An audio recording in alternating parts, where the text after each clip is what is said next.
হালকা গোলাপি রঙের এই দেশি জবাটি গত বছর থেকেই আমার নেওয়ার বড্ড ইচ্ছে ছিল। সেই মতো নার্সারিতে গিয়ে 50 টাকা দিয়ে একটা জবার গাছও কিনেছিলাম। তবে বাড়ি আসার পরে যখন ফুল ফুটলো দেখি ও মা, এ তো ডিপ রানি কালারের লক্ষ্মী জবা। মানছি এটাও ভীষণ সুন্দর, কিন্তু ওই ইচ্ছেটা অপূর্ণই রয়ে গেছিল। তাই এবার যখন একটা ডাল পেলাম সেটাকে 45 ডিগ্রি অ্যাঙ্গেলে কেটে নিলাম। তোমরাও এইভাবে কাটবে, তাহলে খুব তাড়াতাড়ি রুট আসে।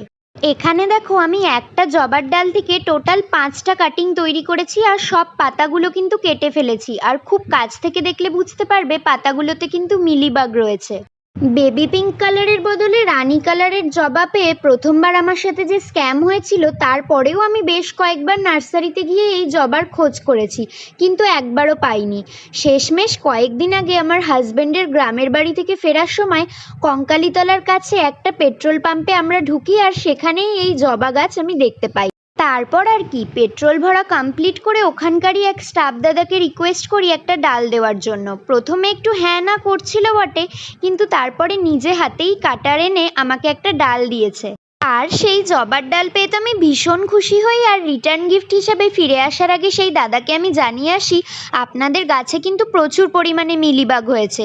কীটনাশকের নামও জানিয়ে আসি, বলি পসিবল হলে স্প্রে করবেন, নয়তো কিছু ঘরোয়া ট্রিক্স বলে যাচ্ছি, সেগুলো অ্যাপ্লাই করে দেখবেন। এরপর বাড়ি এসে কাটিংগুলো বসানোর জন্য আমি 1 লিটারের একটা দুধের প্যাকেট নিয়েছি।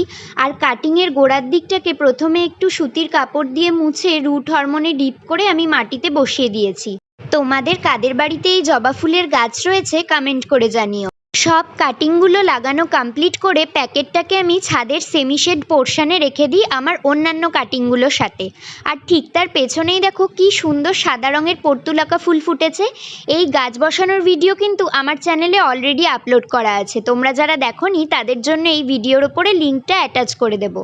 সব শেষে সামান্য পরিমাণে নিয়েছি সাফ ফাঙ্গিসাইড, আর ডালের ওপরের দিকে যে কাটা অংশ সেখানে খুব ভালো করে লাগিয়ে দিয়েছি। তোমাদের কাছে না থাকলে হলুদ গুঁড়ো ইউজ করবে। অ্যাকচুয়ালি গাছের কাটা অংশ থেকে খুব তাড়াতাড়ি ছত্রাকের আক্রমণ হয় এবং ফলস্বরূপ তোমাদের গাছ মারাও যেতে পারে, তাই অলওয়েজ এই প্রসিডিওরটা মাথায় রাখবে। চলো আজ আসছি, টাটা।